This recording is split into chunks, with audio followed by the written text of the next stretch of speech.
ಬೆಂಗಳೂರು ಆಗ್ಬೋದು, ರಾಯಚೂರು ಆಗ್ಬೋದು, ತುಮಕೂರು ಆಗ್ಬೋದು, ಮೈಸೂರು ಆಗ್ಬೋದು, ನೀವು ಕೂರ್ಗವ್ರು ಇದ್ದರೆ ನೀವು ಮೈಸೂರು ಝೋನ್ ಆಗ್ಬೋದು ಅಥವಾ ಮ್ಯಾಂಗ್ಳೂರು ಝೋನ್ ಆಗ್ಬೋದು. Welcome back. ಇದು 0 to India series 6th episode. Actually ಒಂದು ಕ್ರಿಕೆಟ್ ಕೋಚಿಂಗ್ ಸೆಂಟರ್ಗೆ ಫಸ್ಟ್ ಜಾಯ್ನ್ ಆಗ್ಬೇಕಾದ್ರೆ ವರ್ಷಕ್ಕೆ ಎಷ್ಟು ಚಾರ್ಜ್ ಆಗುತ್ತೆ, ಒಂದು ವರ್ಷದ ಪೀರಿಯಡಲ್ಲಿ ಎಷ್ಟು ಖರ್ಚು ಬೀಳ್ಬೋದು ಒಬ್ಬರು ಕ್ರಿಕೆಟರ್ಸ್ಗೆ ಒಂದು ಟ್ರೈನಿಂಗ್ ಮಾಡೋದಕ್ಕೆ ಅನ್ನೋ ಟಾಪಿಕ್ ಇತ್ತು. ಅದಕ್ಕಿಂತ ಇಂಪಾರ್ಟೆಂಟಾಗಿ ನಾವು ಎಲ್ಲಿ ಪ್ರಾಕ್ಟೀಸ್ ಮಾಡ್ತೀವಿ ಅನ್ನೋದು ಇಂಪಾರ್ಟೆಂಟ್ ಆಗುತ್ತೆ, ಎಲ್ಲಿಂದ ಸ್ಟಾರ್ಟ್ ಮಾಡ್ತೀವಿ ಅನ್ನೋದು ಇಂಪಾರ್ಟೆಂಟ್ ಆಗುತ್ತೆ. In fact directly connected. ನಾವು ಎಲ್ಲಿ ಪ್ರಾಕ್ಟೀಸ್ ಮಾಡ್ತೀವಿ ಅಲ್ಲಿ ಪ್ರೈಸ್ ವರ್ಷಕ್ಕೆ ಎಷ್ಟು ಖರ್ಚಾಗುತ್ತೆ ಅನ್ನೋದೆಲ್ಲ ಖಂಡಿತ ಮ್ಯಾಟ್ರ್ ಆಗೇ ಆಗುತ್ತೆ. ಸೊ ಅದಕ್ಕಿಂತ ಇಂಪಾರ್ಟೆಂಟಾಗಿ ಏನಕ್ಕೆ ಎಲ್ಲಿ ಪ್ರಾಕ್ಟೀಸ್ ಮಾಡ್ತೀವಿ ಅನ್ನೋದು ಇಂಪಾರ್ಟೆಂಟ್ ಆಗುತ್ತೆ ಅಂದರೆ, ತುಂಬ ಜನ ಇತ್ತೀಚೆಗೆ ತುಂಬ ಸ್ಕ್ಯಾಮ್ಗಳು ಒಳಗಾಗ್ತಾಯಿದ್ದಾರೆ. ನೀವೇನಾದರೂ ಶಾರ್ಟ್ ಕಟ್ ಏನಾದ್ರು ಹುಡುಕ್ತಾ ಇದ್ದಾರೆ ಕ್ರಿಕೆಟರ್ ಆಗೋದಕ್ಕೆ, ನೀವೇ ಅವ್ರಿಗೆ ಫಸ್ಟು ಮಿಗಗಳಂತ ಹೇಳ್ಬೋದು.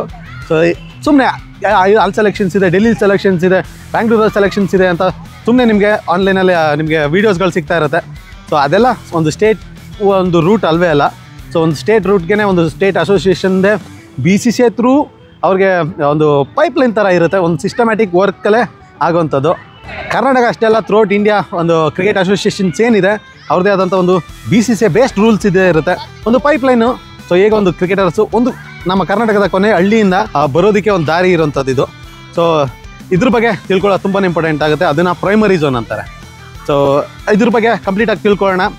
ಅದಕ್ಕೆ ಮುಂಚೆ ಇದು 0 to India ಸೀರೀಸು ಇಷ್ಟು ವರ್ಷ ಕ್ರಿಕೆಟ್ ಹಿಸ್ಟ್ರೀಲಿ ಇಂಡಿಯಾದಲ್ಲೇ ಯಾರೂ ಮಾಡಿಲ್ಲ ಈ ಸೀರೀಸು.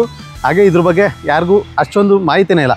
ನಾವು ನಮ್ಮ ಹುಡುಗರಷ್ಟೇ ನಾವು ಡೆಲ್ಲಿಗಿಲ್ಲಿ ಅಂತ ಹೋಗ್ತಾರೆ ಅಂತಲ್ಲ, ಬೇರೆ ಕಡೆ ಎಲ್ಲ ಕಡೆಯಿಂದನೂ ಕರ್ನಾಟಕ ಬ್ಯಾಂಗ್ಳೂರಿಗೆ ಬರ್ತಾರೆ ಕ್ರಿಕೆಟ್ ಆಡೋದಕ್ಕೆ.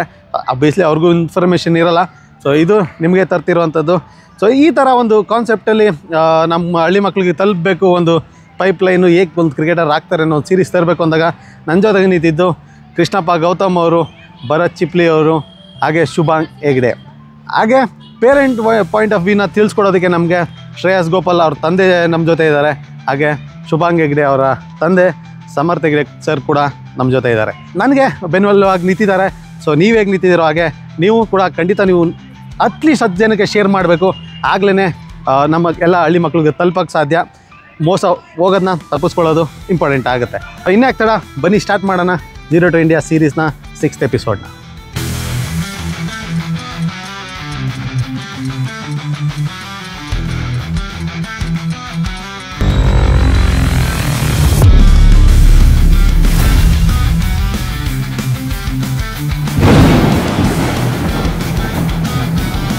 ಕಾಂಪ್ಲಿಕೇಟೆಡ್ ವಿಷಯಗಳನ್ನ ಸಿಂಪಲಾಗಿ ಹೇಳ್ಕೊಡೋದೆ ನನ್ನ ಎಕ್ಸ್ಪರ್ಟೀಸ್ ಆಗಿರೋದ್ರಿಂದ ಈ ರೀತಿ ಹೇಳ್ಕೊಡ್ತಾ ಇದ್ದೀನಿ. ಸೊ ಪ್ರೈಮರಿ ಝೋನ್ ಅಂದರೆ ಏನು ಅಂತ. ನಾನು ಆಸ್ಟ್ರೇಲಿಯಾ, ಸೌತ್ ಆಫ್ರಿಕಾ, ನ್ಯೂಜಿಲೆಂಡ್, ಆಸ್ಟ್ರೇಲಿಯಾದಿಂದ ಇಂಡಿಯಾಗೆ ಆಡ್ಬೋದಾ? ಆಡೋಕ್ಕಾಗಲ್ಲ. ಬಟ್ ಇಂಡಿಯಾಗೆ ಬಂದು ಪ್ರಾಕ್ಟೀಸ್ ಮಾಡ್ಬೋದಾ? ಖಂಡಿತ ಮಾಡ್ಬೋದು. ಆದರೆ ಅವ್ರಿಗೆ ಪ್ರೈಮರಿ ಝೋನು ಅವ್ರವ್ರದೇ ಕಂಟ್ರಿಯಾಗಿರುತ್ತೋ. ಅದೇ ರೀತಿ ನಮಗೆ ಇಂಡಿಯನ್ಸ್ ಅಂತ ಬಂದಾಗ ನಮಗೆ ಇಂಡಿಯಾದಲ್ಲಿ ಬೇರೆ ಬೇರೆ ಸ್ಟೇಟ್ಗಳೇನಿದೆ ನಮಗೆ ಅದು ಪ್ರೈಮರಿ ಝೋನ್ ಅಂತ ಅಂದ್ಕೊಳ್ಳೋಣ. ಸೊ ಈಗ ಕರ್ನಾಟಕಕ್ಕೆ ಬಂದರೆ ನಮಗೆ ಪ್ರೈಮರಿ ಝೋನು ನಮ್ಮದೇ ಆದಂಥ ಪ್ರೈಮರಿ ಝೋನ್ಸ್ ಅಂತ ಇರುತ್ತೆ. ಸೊ ಪ್ರೈಮರಿ ಝೋನ್ ಏನು, ಈಗ ನಾನು ಬ್ಯಾಂಗ್ಳೂರನ್ನಾದರೆ ನನ್ನ ಪ್ರೈಮರಿ ಝೋನು ಬ್ಯಾಂಗ್ಳೂರು ಆಗುತ್ತೆ.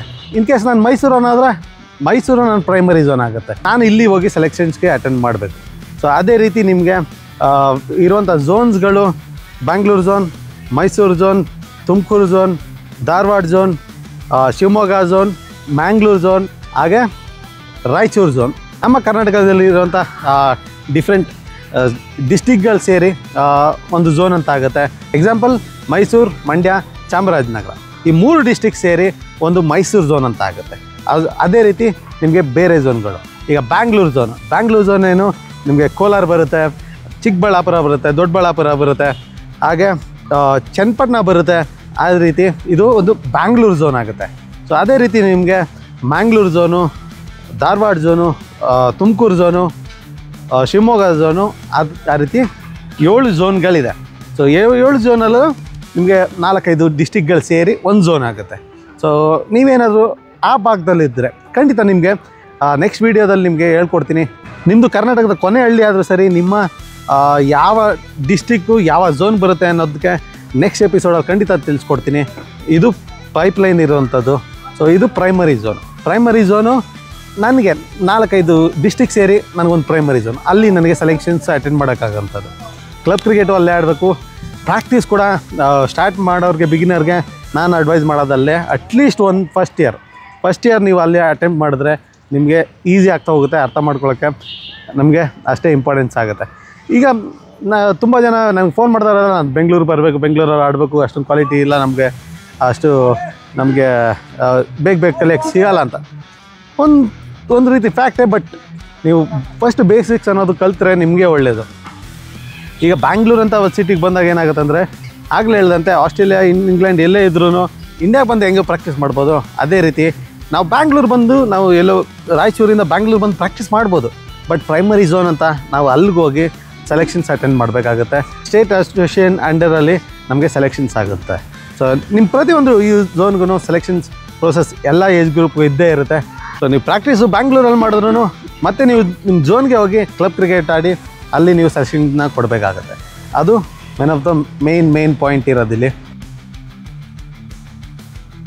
Over all Karnataka like infrastructure better ಆಗ್ತಾ ಇದೆ. ಅಫಿಷಿಯಲ್ ಏರಿಯಾಸಲ್ಲಿ ಕ್ರಿಕೆಟ್ ಬರ್ತಾ ಇದೆ. But maybe coaches, mentors ತುಂಬ ಮ್ಯಾಟ್ರ್ ಆಗುತ್ತೆ ಈ ಅಫಿಷಿಯಲ್ ಏರಿಯಾಸ್ಗೆ.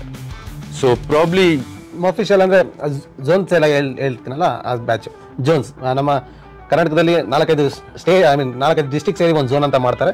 ಅದನ್ನೆಲ್ಲ ಎಕ್ಸ್ಪ್ಲೇನ್ ಮಾಡ್ತೀನಿ. ಸೊ ಅಲ್ಲಿಂದ ಯಾಕೆಂದರೆ ಆ ಝೋನ್ ಅಂತ ಮಾಡಿರೋದೇ ನಿಮಗೆ ಅಂತಾನೆ, ಆ ಝೋನ್ ಆ ಡಿಸ್ಟ್ರಿಕ್ಟಲ್ಲಿ ಇರೋರಿಗೆ ಅಂತಾನೆ.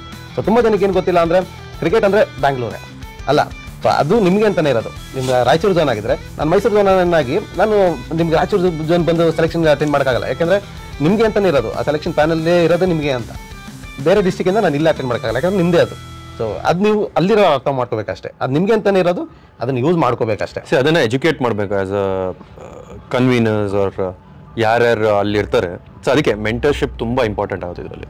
ಈ ಮೆಂಟರಿಂಗ್ ಏನಂದರೆ just not cricket, you have to educate about them. ಯಾವ ಥರ ವರ್ಕ್ ಆಗುತ್ತೆ, ಹೆಂಗೆ ಅವ್ರು ಯೂಸ್ ಮಾಡ್ಕೊಬೋದು ಈ ಫೆಸಿಲಿಟೀಸ್ನ, ಅಥವಾ ಏನು ಮಾಡಿ ನಿಮಗೆ ಬೆಟರ್ಮೆಂಟ್ ಆಫ್ ಕ್ರಿಕೆಟ್ ಆಗುತ್ತೆ. ತುಂಬ ಜನಕ್ಕೆ ಏನು ನೋಷನ್ ಇರುತ್ತೆ ಅಂದರೆ, ಇಲ್ಲ ಗುರು ಕ್ರಿಕೆಟ್ ಅಂದರೆ ನಾವು ಬೆಂಗಳೂರಿಗೆ ಹೋಗಿ ಶಿಫ್ಟ್ ಆಗಬೇಕು, ಬೆಂಗಳೂರಲ್ಲಿ ಮಾತ್ರನೇ ಕ್ಲಬ್ ಕ್ರಿಕೆಟಲ್ಲಿ ಆಡೋಕ್ಕಾಗೋದು ಎಲ್ಲ ತಪ್ಪು. Like as to an extend okay, ಅದು ಓಕೆ ಫೇರ್ ಇನಫ್ ಅನ್ಬೋದು. ಬಟ್ ನಿಮ್ಮಲ್ಲೂ ಇದೆ, ಎಲ್ಲ ಝೋನ್ಗೂ ಎಲ್ಲ ಇದರಲ್ಲೂ ಮಂಗಳೂರು ಆಗ್ಬೋದು, ರಾಯಚೂರು ಆಗ್ಬೋದು, ತುಮಕೂರು ಆಗ್ಬೋದು, ಮೈಸೂರು ಆಗ್ಬೋದು. ನೀವು ಕೂರ್ಗವ್ರು ಇದ್ದರೆ ನೀವು ಮೈಸೂರು ಝೋನ್ಗೆ ಆಡ್ಬೋದು, ಅಥವಾ ಮ್ಯಾಂಗ್ಳೂರು ಝೋನ್ಗೆ ಆಡ್ಬೋದು. ಸೊ ಶಿವಮೊಗ್ಗ ಝೋನ್ ಇದೆ. ಸೊ ಶಿವಮೊಗ್ಗ, ತುಮಕೂರು, ಈಗ ಚಿತ್ರದುರ್ಗ ಅವರಾಗಿರ್ತೀರ ನೀವು. ಸೊ ಚಿತ್ರದುರ್ಗ ಅವರಾಗಿದ್ದರೆ ತುಮಕೂರು ಝೋನ್ಗೆ ಆಡ್ಬೋದು. ರಾಯಚೂರಲ್ಲಿ ರಾಯಚೂರು ಝೋನ್ ಇದೆ. ಸೊ ಫೆಸಿಲಿಟೀಸ್ ಇದೆ, ಅದನ್ನು ಹೆಂಗೆ ಯುಟಿಲೈಸ್ ಮಾಡ್ಕೊಬೇಕು ಅದನ್ನು ಸ್ವಲ್ಪ ಪ್ರಾಬ್ಲಿ ಇನ್ನೊಂದು ಸ್ವಲ್ಪ ಅದ್ರ ಮೇಲೆ ಲೈಟ್ ಹಾಕಿದ್ರೆ ಸ್ವಲ್ಪ ಇನ್ನೊಂದು ಸ್ವಲ್ಪ ಎಲ್ಲರಿಗೂ ಅಲ್ಲಿ ಲೋಕಲ್ಸ್ಗೆ ಎಲ್ಲರಿಗೂ ತಿಳಿಸ್ಕೊಟ್ರೆ ಅದು ತುಂಬ ಈಸಿ ಇರುತ್ತೆ. ಈ ಪ್ರೋಗ್ರಾಮ್ ಉದ್ದೇಶನೇ ಅದು.